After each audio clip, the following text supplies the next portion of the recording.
I am Dr. Mario Wallace, the instructor for the lesson on what's the purpose of the strategy map. In this series of videos, we will cover some important topics of strategy map. Welcome to the lesson, What is the purpose of the strategy map? I put together the purpose, the components, and the cause and effect logic of the strategy map.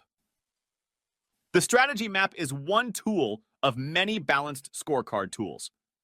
This tool was authored by Drs. Kaplan and Norton from the Harvard Business School. The strategy map is an effective communication tool to communicate the progress of a strategy and an effective tool to organize strategic objectives in a cause and effect logic. The strategy maps consist of elements and perspectives. Next, you have the four perspectives: financials, customers, internal process, talent, and technology. The type of strategic objectives that go in the financial perspectives are short and long-term financial opportunities. For example, increase financial margins, fundraising, capital investments, and so forth. When you think of the customers, the type of objectives that go here are anything that helps to determine how the company adds value to the customer.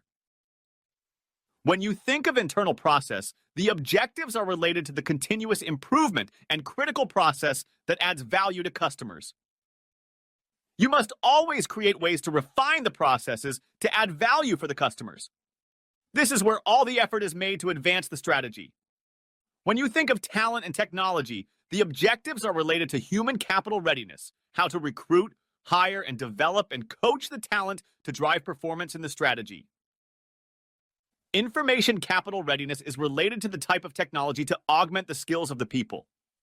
What style of systems and policies and procedures? Lastly, organization capital readiness is related to the culture that needs to be fostered, leadership, and how to align the people to the strategy and how to create synergies in the organization. When using the balanced scorecard methodology, we use the term objectives instead of goals.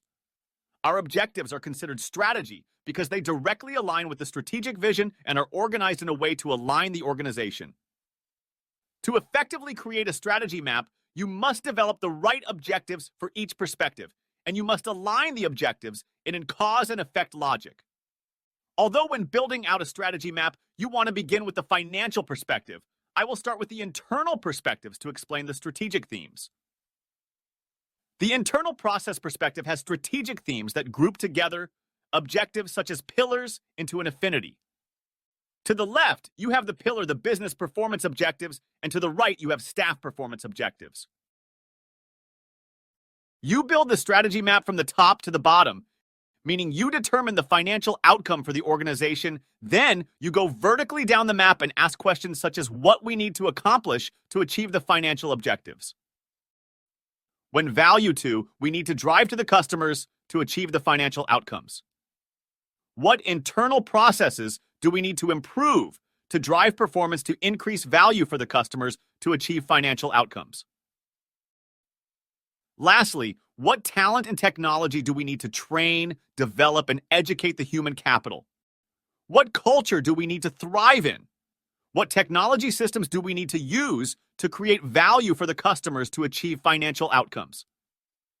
This is a cause and effect logic.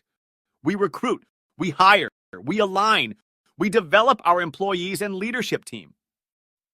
If we can develop our talent, then they can go and do the work by aligning HR planning with the institutional strategy. If they can align the planning, then we can provide strategic business support to the internal stakeholders to help them attain their business goals. If we hire the right people, they can go out and achieve the process of aligning the organization to help the business units achieve their goals and to maximize cost.